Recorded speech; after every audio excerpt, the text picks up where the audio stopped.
thing has been compressed here, and we did purposely schedule it this time. We're working within the town's will be requirements. here if they could. Yes. And I'm assuming, now this is not going to be a question. Okay. I'm assuming the meeting is at 7 tomorrow night. Tomorrow night at 7. It's that's the way it's published by the town.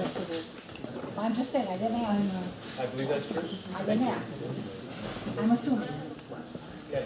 Thank you. We'll be around.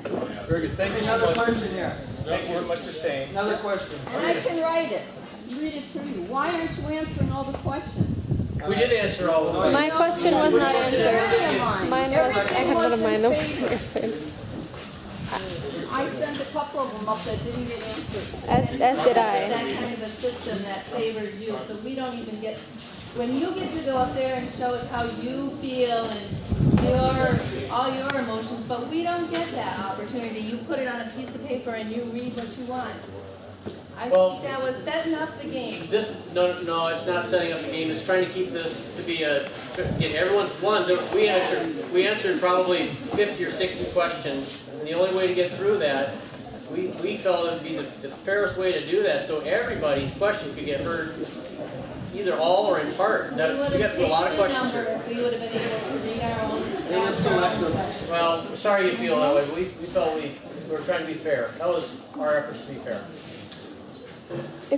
I did have one question that I had written down that I don't think was similar to another one that I would like to ask, which I think maybe the people from Summit could answer best, which was regarding, you said a few times you didn't think that there would be any dust, and you weren't projecting that there would be any, and that you had methods for measuring silica in the air. And I was wondering about that because in the research that I had done with both the Wisconsin DNR website and the Minnesota Pollution Control Agency say that there are certain sizes of silica particles that they don't have a standard method for measuring and that are not regulated at a state level.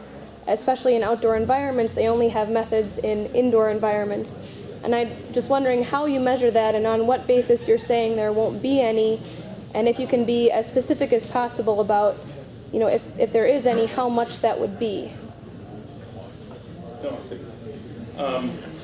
There is a national PM10 standard. The studies that I referenced in California and other health studies show that it's the smaller particles, the 4 micron SARS particles. In order to inhale and have something stick into your lungs, and I am not a toxicologist, I'm not an MD, and what I know is through 15 years of being on mines. It's my own safety. And really, the monitors that we're using are a continuous monitor. And those are relatively new. There aren't a lot of monitors that have been deployed to take a 5-minute air quality reading. They do not quantify what is in there, but they do quantify the amount of particulate that is in the air.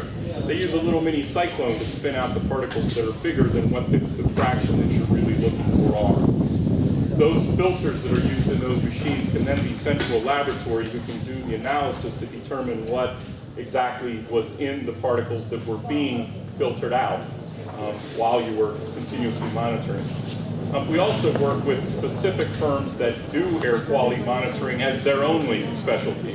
And so we work in tandem with them to actually determine where the best places on a particular property are to put a monitor, taking into account wind speed and direction. And humidity. Those are the 3 things that really drive the fugitive dust emissions. And so we plan on working with an air quality specialty firm, choose the locations, and then put up the monitor to be able to do that real time.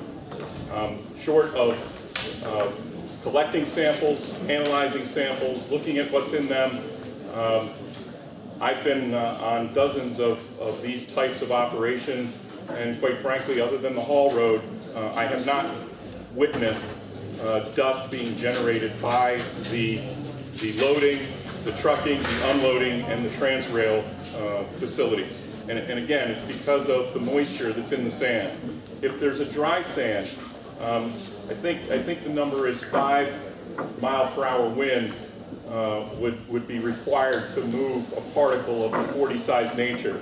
You saw the laboratory results of the types of sand that they're going after here. One of the reasons they're not going after the whole big thick wall that you see other people doing is that this sand is in excess of 90% coarser than 40. You can't inhale 40 size sand. Your body won't allow you to do that. You might get a pretty good accumulation in your nose, but it is not going into your lungs. And so we really don't feel the risk of newly fractured crystalline. If you read the MPCA website, you understand that the silica that is of danger to your lungs has to be newly fractured. There is no process that these guys are using that would take a grain of sand and split it to the point where it fractures to 4 micron sized things that then are going to be carried from this site in a constant wind speed and direction to a receptor for them to breathe that for 8 hours a day to increase the chance of silicosis. And so it's about risk, people. That's what environmental consulting, environmental science is all about, is evaluating risk. And we don't see a large degree of risk in this type of mining or any other type of glass sand mining, or for that matter, limestone mining, non-metallic mining. Metallic mining is a whole different story, but mainly from the processing end, not from the mining end. Underground mining, totally different situation. I worked up at the Libby, up at the Asarco mine, up in northwestern Montana, where the people in Libby were breathing vermiculite for 20 years, and a large percentage of those people died. So we are cognizant of these things, and we don't think there's a significant risk for dust coming from silica, newly fractured silica, crystalline silica, from this type of an operation. Thank you. Yep.